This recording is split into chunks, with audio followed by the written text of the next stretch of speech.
الحمد لله نحمده ونستعينه ونستغفره ونعوذ بالله من شرور أنفسنا ومن سيئات أعمالنا من يهده الله فلا مضل له ومن يضلله فلا هادي له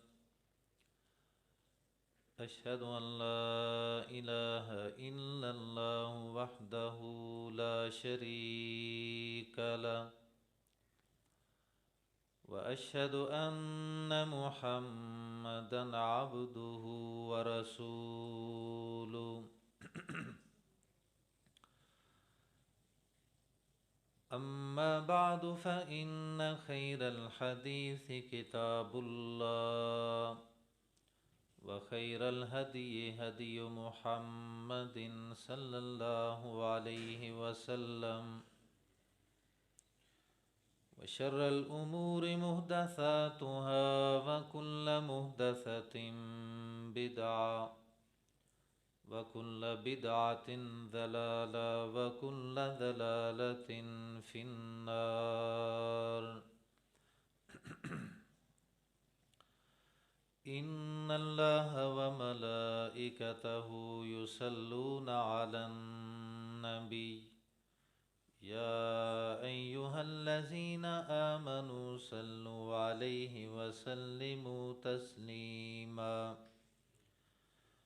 اللهم صل على محمد وعلى آل محمد كما صليت على إبراهيم وعلى آل إبراهيم إنك حميد مجيد اللهم بارك على محمد وعلى آل محمد كما باركت على إبراهيم وعلى آل إبراهيم إنك حميد مجيد أما بعد فأعوذ بالله من الشيطان الرجيم بسم الله الرحمن الرحيم يا أيها الذين آمنوا كتب عليكم الصيام كما كتب على الذين من قبلكم لعلكم تتقون أياما معدودات فمن كان منكم مريضا أو على سفر فعدة من أيام أخر وقال النبي صلى الله عليه وسلم من صام رمضان إيمانا واحتسابا غفر له ما تقدم من ذنبه أو كما قال رسول الله صلى الله عليه وسلم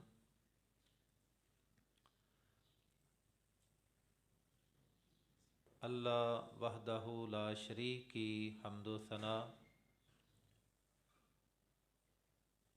اور نبی رحمت امام کائنات رحمت کائنات امام المرسلین سید الاولین والآخرین خاتم النبیین امام الانبیاء حضرت محمد الرسول اللہ صلی اللہ علیہ وآلہ واصحابہ اجمعین کی ذات گرامی پر درود و سلام کے بعد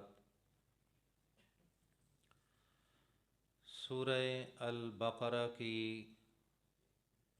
ایک آیت مبارکہ آپ نے سماعت فرمائی ہے اور صحیح بخاری اور مسلم شریف سے ایک حدیث مبارکہ آپ کے سامنے بیان کی ہے۔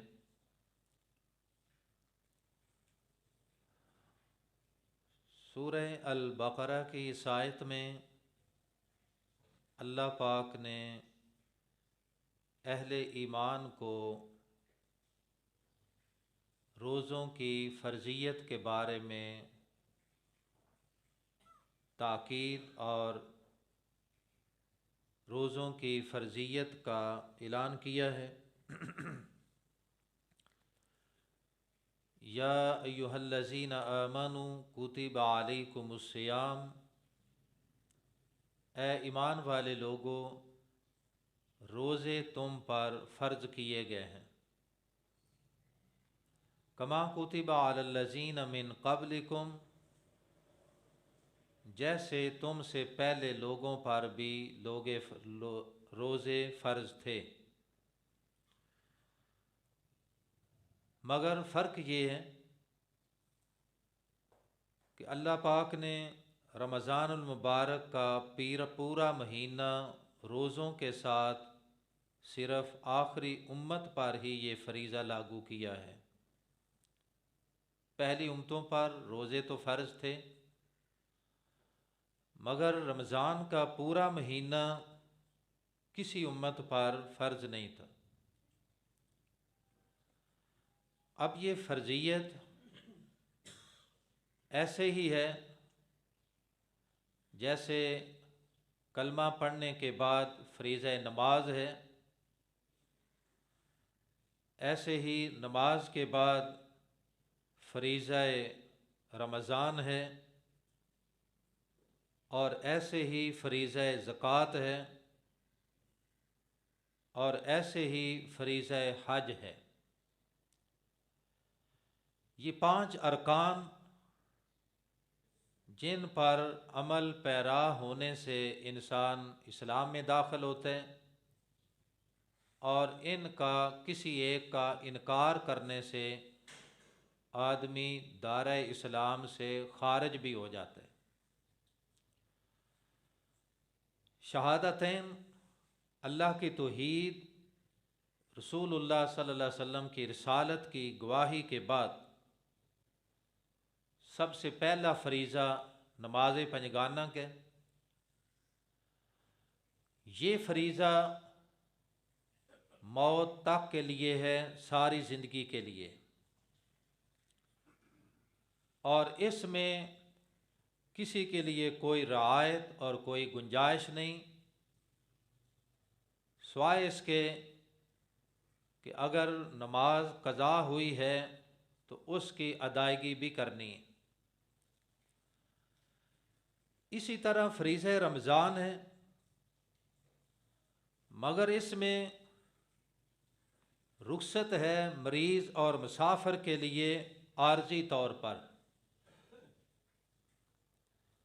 فرمایا کہ تم پر روزے فرض ہیں جیسے تم سے پہلے لوگوں پر فرض تھے، اور اس فریضہ کے دوران ماہ رمضان میں فمن کان منکم مریضا او علی سفر فعدۃ من ایام اخر، اگر کوئی تم میں سے مریض ہو جائے یا مسافر ہو، تو مریض اور مسافر کے لیے رخصت ہے کہ وہ روزہ چھوڑ سکتا ہے، مگر بعد میں اس کی ادائیگی ضروری ہے۔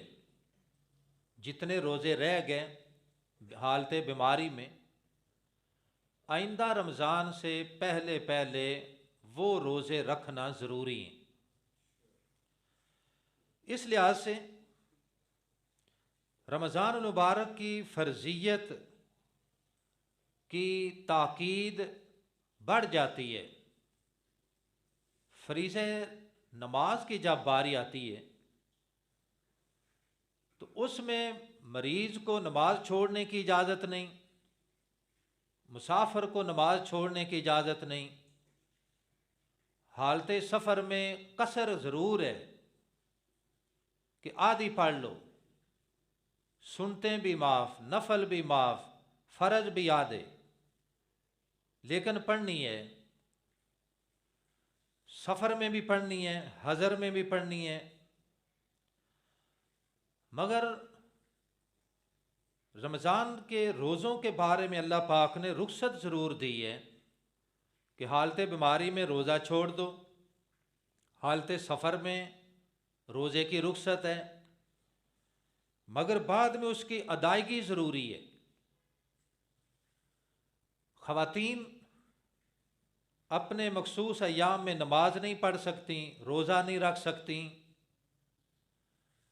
مگر جو نمازیں رہ گئیں وہ رہ گئیں، ان کی قضا نہیں ہے، مگر جو روزہ خواتین سے رہ جائے ان کے لیے پابندی ہے کہ بعد میں وہ روزہ رکھیں، اس میں معافی نہیں ہے۔ اسی طرح جناب رسول اللہ صلی اللہ علیہ وسلم کا ارشاد گرامی ہے، من مات وعلیہ صیام صام عنہ ولیہ، اگر کوئی تمہارا عزیز بیماری کی وجہ سے اس کے روزے رہ گئے، پورا رمضان رہ گیا، 10 روزے رہ گئے، 20 رہ گئے یا سارے رہ گئے، وہ فوت ہو گیا، اپنی اس ادائیگی کو پورا نہیں کر سکا، فرمایا صام عنہ ولیہ، اس فوت ہونے والے رشتہ دار کا جو وارث ہے نا، سب سے قریبی، جس کو زیادہ اس کا احساس ہے یا خون کا رشتہ زیادہ قریبی ہے، اس کی ذمہ داری ہے، یا اس کا وارث ہے تو وارث کی ذمہ داری ہے کہ وہ اس کے چھوڑے ہوئے روزوں کو بعد میں رکھے گا اس کی طرف سے۔ اس سے آپ اندازہ کیجئے کہ یہ کتنا اہم ترین فریضہ ہے کہ فوت ہونے والے کو بھی معافی نہیں مل رہی۔ وقتی طور پر رخصت ہے کہ بیماری میں روزہ نہیں رکھا جا رہا، کوئی بات نہیں، مگر بعد میں رکھنے ہیں۔ ہاں، ایسا مریض جس کو ہم دائمی مریض کہتے ہیں، یا ایسا ضعیف العمر بوڑھا یا بڑھیا عورت کہ جس کے اندر طاقت ہی نہیں ہے، نہ رمضان میں، نہ آئندہ رمضان میں، نہ اس کے بعد، دائمی مریض ہے یا دائمی ضعیف العمر ہے، معافی اس کو بھی نہیں ہے، مگر کیفیت بدل دی، فرمایا فدیۃ طعام مسکین، وہ فدیہ دیں گے ایک مسکین کا 2 وقت کا سحری اور افطاری کا، روزانہ کی بنیاد پر یا اکٹھا راشن دے کر،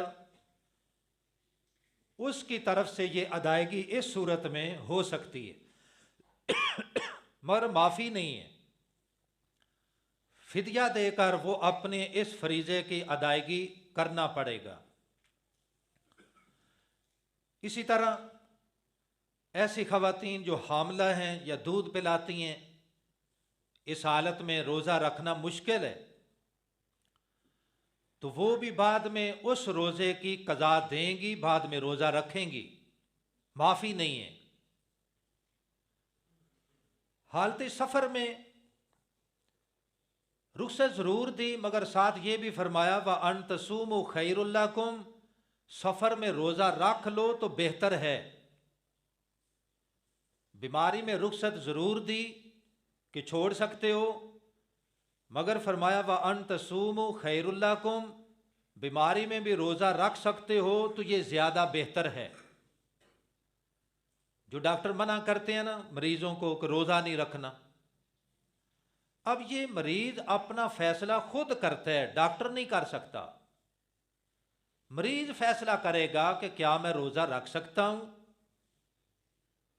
یہ لوگوں نے بہانے لگائے ہوئے ہیں، جی مجھے ڈاکٹر نے منع کیا روزہ نہیں رکھنا، بھئی ڈاکٹر نے تیری قبر میں جانے۔ مریض خود فیصلہ کرے کہ میرے اندر کتنی طاقت ہے، روزہ رکھ کر چیک کر لو۔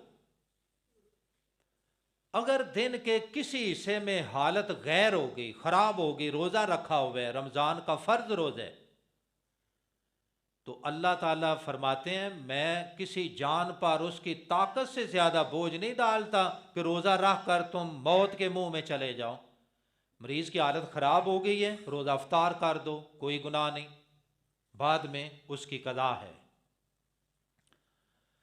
اسی طرح حالت سفر میں روزہ رکھ لیا، اب تو وہ سفر ہی نہیں ہے، اب تو خواہ مخواہ کوئی سفر کا بہانہ لگاتا ہے، آرام دہ سفر ہیں، موٹر وے، گاڑیاں، اے سی، یہ بہانہ اب فضول ہے کہ سفر میں روزہ چھوڑ دو۔ مگر اس وقت کا سفر چونکہ مشکل تھا، فتح مکہ کا سفر ہے، صحیح بخاری میں حدیث ہے، اللہ کے رسول صلی اللہ علیہ وسلم حالت روزہ میں ہیں، شدت کی گرمی ہے اور جنگل کا سفر ہے، صحابہ نے بھی روزہ رکھا ہوا ہے، سفر جاری تھا، صبح سے لے کر ظہر، پھر ظہر کے بعد عصر، پھر عصر کے بعد کا وقت ہو گیا، اور اکثر صحابہ کرام کی حالت بہت زیادہ نازک ہے کہ روزہ بھی رکھا ہوا ہے، سفر بھی جاری ہے، گرمی بھی ہے۔ نبی پاک کو پتہ چلا، آپ نے سارے لوگوں کے سامنے پانی کا پیالہ منگایا اور ایک اونچی چٹان تھی، اس کے اوپر جا کر بیٹھ گئے اور بسم اللہ پڑھ کر وہ پیالہ پانی کا منہ سے لگا لیا۔ رمضان کا فرض روزہ ہے، حالت سفر ہے، ساتھیوں کی حالت خراب ہو گئی ہے، نبی پاک کو اللہ نے بڑی طاقت دی تھی، آپ روزہ رکھ سکتے تھے، مگر امت کو پیغام بھی دینا ہے کہ اگر یہ مسئلہ بن جائے تو روزہ افطار ہو سکتا ہے، بیماری میں بھی ہو سکتا ہے، سفر میں بھی ہو سکتا ہے۔ آپ نے روزہ افطار کر دیا۔ صحابہ کرام کو جب دیکھا، نبی پاک کی سنت طریقہ دیکھا، صحابہ کرام نے بھی افطار کر لیا۔ مگر کچھ لوگوں کے بارے میں آپ کو بتایا گیا کہ وہ نہیں روزہ افطار کر رہے، وہ کہتے ہیں ہم نے پورا کرنا ہے۔ تو نبی پاک نے فرمایا اولئک العصاۃ، یہ میری نافرمانی ہے، اب ایسے روزے کا انہیں کوئی فائدہ نہیں ہوگا، جب میں نے افطار کر دیا ہے تو کیوں نہیں کر رہے؟ افطار کروایا۔ تو بات ہو رہی تھی فرضیت کی کہ رمضان المبارک کی فرضیت اتنی جامع، اتنی واضح اور اس قدر اہم ہے کہ اس میں چھوٹے موٹے بہانے لگا کر روزہ چھوڑنا بہت بڑی حماقت ہے۔ اور جو لوگ ہٹے کٹے صحت مند، نہ کوئی بیماری، نہ تکلیف، نہ کوئی مسئلہ، کہ جی بس رکھا نہیں جاتا، بڑا مشکل کام ہے، روزہ رکھا نہیں جا رہا، ایک دفعہ رکھا طبیعت خراب ہو گئی، ڈاکٹر نے منع کر دیا، اب میں روزہ نہیں رکھ سکتا۔ یہ معمولی جرم نہیں، حدیث پاک میں ہے، مسند احمد میں حدیث ہے، اور صحیح ابن خزیمہ اور ابن حبان میں حدیث ہے، حضرت ابو امامہ الباہلی رضی اللہ تعالیٰ عنہ بیان کرتے ہیں، اللہ کے رسول صلی اللہ علیہ وسلم نے فرمایا، میں حالت نیند میں تھا، اللہ نے خواب میں مجھے دکھایا، اور پیغمبر کا خواب حقیقت پر مبنی ہوتا ہے، ہمارے جیسا نہیں کہ خواب سچا بھی ہو گیا، جھوٹا بھی ہو گیا۔ پیغمبر کا خواب جھوٹا نہیں ہو سکتا، وہ اللہ کی وحی ہوتا ہے۔ آپ فرماتے ہیں خواب میں دو فرشتے میرے پاس آئے، انہوں نے مجھے اٹھایا، کہا ہمارے ساتھ چلو، میں ان کے ساتھ چلا۔ کچھ دیر کے بعد آگے ایک بہت بڑا اونچا پہاڑ آ جاتا ہے، فرشتوں نے کہا اس کے اوپر چڑھنا ہے، میں نے کہا یہ تو بڑا مشکل پہاڑ ہے، میں تو نہیں چڑھ سکتا۔ فرشتے کہنے لگے ہم آپ کو سہارا دیں گے، آپ کی مدد کریں گے۔ فرشتوں نے مجھے سہارا دیا اور پھر وہ مجھے لے کر اس پہاڑ پر چڑھے، حتیٰ کہ چوٹی پر جب پہنچے تو آگے سے انتہائی چیخ و پکار، واویلا اور بڑی کربناک آوازیں مجھے آئیں۔ میں نے فرشتوں سے پوچھا یہ کیا معاملہ ہے، کس کی آوازیں ہیں؟ مجھے بتایا گیا کہ یہ جہنمیوں کو عذاب ہو رہے ہیں اور ان کی چیخ و پکار ہے۔ اور پھر اللہ نے جہنم کے مناظر میرے سامنے کیے، یہ خواب کے اندر، معراج پر بھی حقیقت میں بھی دیکھا، یہ خواب کا موقع ہے۔ آپ فرماتے ہیں میں نے دیکھا کہ جہنم کے درمیان میں کچھ لوگوں کو الٹا لٹکایا ہوا ہے اور ان کے منہ کو چیرا جا رہے، منہ سے خون اور پیپ نیچے بہہ رہے، آگ کا عذاب ان کو دردناک ہو رہا ہے اور ان کی چیخیں بڑی دل دوز میرے کانوں میں پڑ رہی ہیں۔ میں نے فرشتوں سے پوچھا کہ یہ کون لوگ ہیں، ان کا جرم کیا ہے، اتنا سنگین عذاب ان کو دیا جا رہا ہے، ان کا گناہ کیا ہے؟ تو مجھے بتایا گیا کہ یہ وہ لوگ ہیں جو رمضان المبارک میں اچھے بھلے صحت مند ہونے کے باوجود دن کو کھاتے پیتے عیش کرتے تھے، ان کو روزوں کی پرواہ تک نہیں تھی۔ اب کون ہے جو ان حدیثوں پر غور کرے؟ ہوٹل کھلے ہیں، ریسٹورنٹ کھلے ہیں، گھروں میں کھانے پک رہے ہیں، کوئی پوچھنے والا نہیں ہے دنیا میں۔ اسلامی حکومت ہو تو شاید اس کا نوٹس لے لیتی۔ گھروں کے گھر بے نماز، گھروں کے گھر بے روز، فیملیوں کی فیملیاں مسلمان، ان کو رمضان کا کوئی احساس نہیں، کوئی تبدیلی نہیں، کوئی پرواہ نہیں۔ اور قرآن کیا کہتے ہیں؟ یا ایھا الذین آمنوا کتب علیکم الصیام، ایمان والو تمہارے اوپر روزے فرض ہیں۔ اس فریضے کو سمجھو، اس کی اہمیت کو سمجھو، اس کے ترک کرنے کے چھوڑنے کے نتائج کو دیکھو، وہ بڑے سنگین ہیں، تمہیں اس کا نہیں اندازہ۔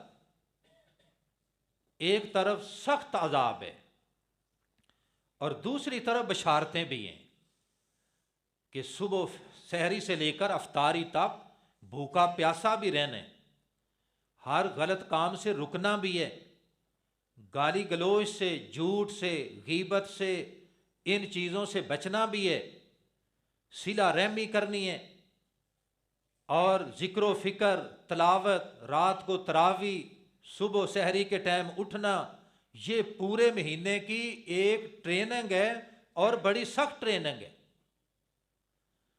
پھر سارا دن اپنا کام کاج بھی کرنے، بھوک اور پیاس کو برداشت بھی کرنے، ملے گا کیا؟ اللہ پاک نے اس آیت میں فرمایا کہ میں نے تم پر بھی روزے فرض کیے ہیں، تم سے پہلے لوگوں پر بھی، لعلکم تتقون، تاکہ تم متقی بن جاؤ۔ یا اللہ روزے رکھ کر ہم متقی بن گئے تو ملے گا کیا؟ اس کے بارے میں دو احادیث ہیں۔ پہلی حدیث صحیح بخاری اور مسلم میں ہے، حضرت ابو ہریرہ رضی اللہ تعالیٰ عنہ بیان کرتے ہیں، اللہ کے رسول صلی اللہ علیہ وسلم مجلس میں تشریف فرمائے، مسجد نبوی میں، ایک اعرابی آیا، بدو، دیہاتی آدمی، جنگلی آدمی، اور آ کر کہنے لگا یا رسول اللہ صلی اللہ علیہ وسلم دلنی الی عمل اذا عملتہ دخلت الجنہ، مجھے کوئی ایسا عمل بتائیے جس پر عمل کر کے میں جنت میں داخل ہو جاؤں۔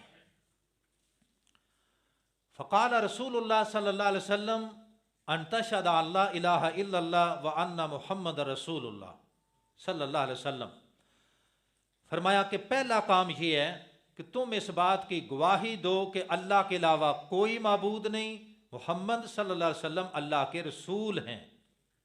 یہ ایمان اور اسلام کی گواہی ضروری ہے، اس کے بغیر تو کوئی عمل قبول ہی نہیں۔ اب اگر کافر روزے رکھنے لگ جائیں، اسلام کو، ایمان کو قبول نہ کریں، تو ان کا روزہ رکھنا ضائع ہے۔ ایمان پہلے، نیک اعمال بعد میں۔ اس کے بعد فرمایا وَتُقِيمُ الصَّلَاةَ الْمَكْتُوبَةَ، فرض نماز کی پابندی کرو گے، وَتُؤَدِّي الزَّكَاةَ الْمَكْتُوبَةَ، اور فریضہ زکوٰۃ کی ادائیگی کرو گے، وَتَصُومَ رمضان، اور رمضان المبارک کے فرض روزوں کی ادائیگی کرو گے، پابندی کرو گے۔ تو 4 عمل بتائے، یہاں حج کا ذکر نہیں کیا، مگر دوسری احادیث میں فریضہ حج بھی ہے، مگر اس پہ لاگو ہوتا ہے جس کے پاس استطاعت ہو۔ تو فرمایا فرض نماز کی پابندی، فریضہ زکوٰۃ کی پابندی اور رمضان کے روزوں کی پابندی، یہ تم کر لو، اللہ پاک تمہیں جنت کا داخلہ عطا فرما دیں گے۔ اس نے سوال ہی کیا تھا کہ میں جنت میں کیسے جاؤں، مجھے بتائیے۔ آپ نے بتایا، فقال والذی نفسی بیدہ لا ازید ولا انقص، کہنے لگا مجھے اس ذات کی قسم ہے جس کے قبضے قدرت میں میری جان ہے، آپ نے جو بتایا ہے میں اس میں ذرا بھر نہ کمی کروں گا نہ بیشی کروں گا۔ 5 نمازیں بتائی ہیں، 5 ہی پڑھوں گا۔ زکوٰۃ کی ادائیگی ہے، اگر میں نصاب تک پہنچا تو سال کے بعد زکوٰۃ دوں گا جتنی بنتی ہے، نہ اس سے کم نہ زیادہ۔ فریضہ رمضان آئے گا تو صرف رمضان کے فرض روزے رکھوں گا، نہ اس میں چھوڑوں گا نہ نفلی روزوں کا اضافہ کروں گا۔ ثم ولا، یہ بات کہہ کر وہ واپس پلٹا اور ابھی جا رہا تھا، مسجد میں ہے۔ فقال رسول اللہ صلی اللہ علیہ وسلم من سرہ ان ینظر الی رجل من اہل الجنہ فلینظر الی ھذا، فرمایا میرے صحابہ دنیا میں جنتی بنتا دیکھنا چاہتے ہو؟ فرمایا ہاں۔ فرمایا یہ دیکھو جا، اس نے ابھی وعدہ کیا ہے کہ میں اس پر عمل کروں گا اور اس میں کمی بیشی نہیں ہوگی، پکا اور پختہ وعدہ کیا۔ اس وعدے کی بنیاد پر رسول اللہ صلی اللہ علیہ وسلم نے اس کو جنت کی بشارت دے دی۔ تو پہلی بات یہ ہے کہ رمضان کے آغاز کے ساتھ ہی سب سے پہلے ہمارا عزم، ہماری نیت، ہمارا پختہ ارادہ اور کامل یقین ہونا چاہیے کہ یا اللہ مجھے توفیق دینا، میں تیرے فضل و کرم اور تیری رحمت اور تیری مدد کے ساتھ پورا مہینہ روزوں کے ساتھ گزاروں گا اور رات تراویح کے ساتھ۔ ساری رات تو تراویح کے ساتھ نہیں ہے، 1 گھنٹہ لگے گا، 1.5 لگ جائے گا، اگر کوئی زیادہ اہتمام کے ساتھ امام صاحب پڑھائیں گے تو 2 گھنٹے لگ جائیں گے۔ اتنا ٹائم تو لوگ ویسے ہی گزار دیتے ہیں، 12-11 بجے لوگ سوتے ہی نہیں، اور یہ وقت جو تراویح میں لگ رہا ہے کتنا قیمتی وقت ہے۔ حدیث شروع میں بھی میں نے سنائی تھی، فرمایا من صام رمضان ایمانا و احتسابا غفر لہ ما تقدم من ذنبہ، کہ جس نے رمضان کے روزے رکھے حالت ایمان میں، پہلی شرط کہ کسی بھی فریضے کی ادائیگی سے پہلے ایمان ضروری ہے۔ نمبر 2 و احتسابا،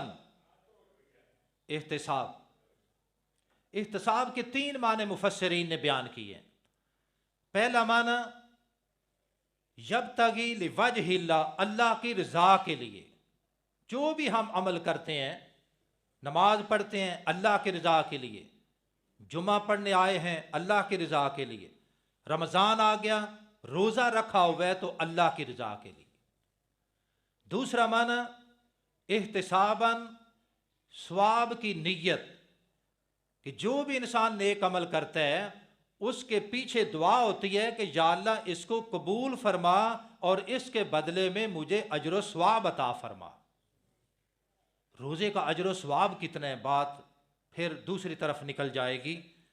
اجر و ثواب اتنا ہے کہ اللہ پاک فرشتوں کو کہتے ہیں کہ ہر نیک عمل تم نے اس کا اجر و ثواب لکھنا ہے الا الصوم، مگر روزہ ایسی عبادت ہے فإنہ لی وأنا أجزی بہ، یہ فقط میرے لیے ہے، لہٰذا اس کا اجر و ثواب میں اپنے بندے کو خود ہی عطا کروں گا۔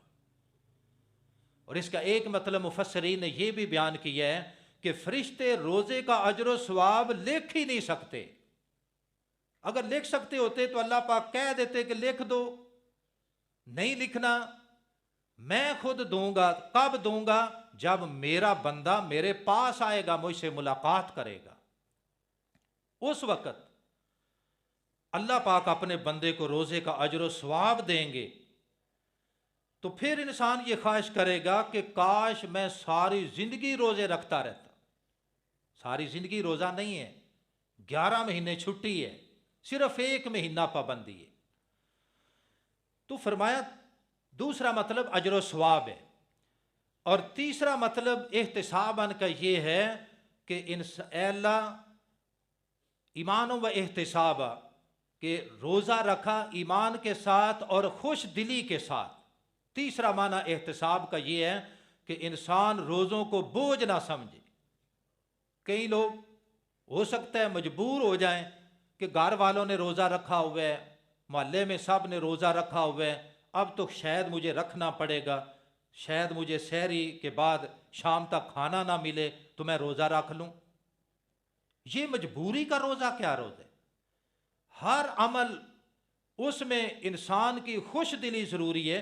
حتیٰ کہ اسلام میں داخل ہونے تو فرمایا کسی کو مجبور کر کے اسلام میں داخل نہیں کیا جا سکتا، اس کی رضامندی ضروری ہے۔ لا اکراہ فی الدین، دین میں جبر نہیں۔ تو روزے کے اندر خوش دلی ضروری ہے۔ نماز تراویح کو پڑھنا ہے تو بوجھ سمجھ کر نہیں، تنگ دل ہو کر نہیں، 1 دن پڑھی 2 دن پڑھی، مشکل کام ہے چھوڑ دیا، یہ کوئی تراویح نہیں۔ 1-2 روزے رکھ لیے، نہیں رکھے جا رہے، روزے چھوڑ دیے، جو رکھے ہیں اس کا کوئی فائدہ نہیں۔ رمضان کے روزے کے اندر خوش دلی ضروری ہے، نماز تراویح کے اندر خوش دلی ضروری ہے، اور جب ہم خوش دلی کے ساتھ عمل کریں گے تو اللہ پاک کہیں کس قدر ہم سے خوش ہو جاتے ہیں۔ تو اس کا فائدہ کیا ہوگا؟ فرمایا غفر لہ ما تقدم من ذنب، اللہ پاک تمہاری سابقہ زندگی جتنی بھی گزر گئی، 50 سال 60 سال 40 سال 30 سال، پہلے ایک دفعہ سارے گناہ معاف ہو جائیں گے رمضان کے روزے رکھنے سے۔ یہ دنیا کا فائدہ کہ سارے گناہوں سے پاک ہو گیا۔ جیسے حاجی کے بارے میں فرمایا کہ حج مقبول، جس انسان کا حج مقبول ہے اللہ کو قبول ہو گیا، فرمایا کہ یوم ولدت امہ، تو وہ حج کر کے واپس لوٹا تو ایسے ہے کہ جیسے آج ہی اس نے دنیا میں جنم لیا ہے۔ حاجی گناہوں سے پاک، روزے دار گناہوں سے پاک، نمازی گناہوں سے پاک، زکوٰۃ دینے والا گناہوں سے پاک، اس کا مال بھی پاک۔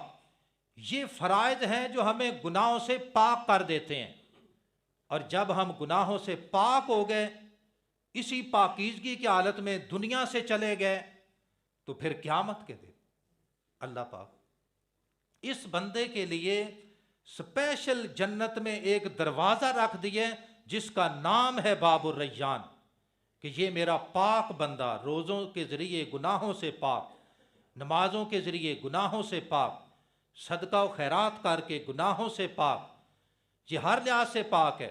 لہٰذا اس کے لیے سارے دروازے کھلے ہیں۔ ادھر سے باب الریان روزے داروں کے لیے کھلا ہے، ادھر سے باب الصلاۃ نمازیوں کے لیے کھلا ہے، ادھر سے باب الجہاد مجاہدین کے لیے کھلا ہے، ادھر سے باب الصدقہ صدقہ دینے والوں کے لیے کھلا ہے، اور یہ ساری عبادتیں رمضان کے اندر جمع ہو جاتی ہیں۔ رمضان میں روزے کی عبادت بھی ہے، رمضان میں دن کو نماز پنجگانہ اور نماز کو نماز تراویح نماز کی عبادت بھی ہے۔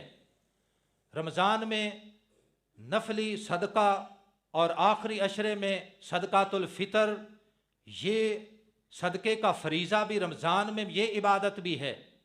اور اگر اللہ توفیق دے دے تو اس کے گھر کی حاضری ہو جائے تو رمضان میں عمرہ کی عبادت بھی ہے، اور فرمایا کہ جس نے رمضان میں عمرہ کر لیا اللہ پاک اس کو حج کا اجر و ثواب عطا فرما دیتے۔ محترم بھائیو، رمضان کی فضائل اس قدر زیادہ ہیں کہ ایک جمعہ میں مکمل نہیں ہو سکتے۔ کئی باتیں میں مکمل کرنا چاہ رہا تھا مگر نہیں ہو سکیں۔ مگر باتیں تو ہم سنتے ہی رہتے ہیں. اصل بات یہ ہے کہ عمل کرنا ضروری ہے. اگر ہم خود کرتے ہیں تو گھر والوں سے کروائیں. گھر میں کوئی بے روز ہے اس کو پابند کریں کہ بھائی اگر گھر میں رہنا ہے تو روزہ رکھنا پڑے گا. گھر میں بے نماز ہے اس کو پابند کریں کہ اگر گھر میں رہنا ہے تو نماز پڑھنی پڑے گی. اگر آپ یہ ذمہ داری نہیں لگاتے قیامت کے دن آپ سے پوچھا جائے گا. یہ نہ سمجھنا کہ صرف آپ نے گھر والوں کو کما کر ہی دینا ہے. کما کر دینا ہے یہ ذمہ داری ہے، مگر ان کا عمل، ان کی تربیت، ان کی اصلاح اگر آپ نے نہ کی، خود نمازیں پڑھی، روزے رکھے، تراویح پڑھی، گھر والے اپنے پروگرام دیکھتے رہے، تو پھر یقیناً آپ مجرموں کی ساہ میں کھڑے نہ ہو جائیں. اللہ پاک سے دعا ہے کہ جو ہماری ذمہ داریاں ہیں ان کو سمجھ کر ان کو ادا کرنے کی اور اس پر عمل پیرا ہونے کی، اور اس میں جو سستی ہے اس کو دور کرنے کی توفیق عطا فرمائے. وآخر دعوانا ان الحمد للہ.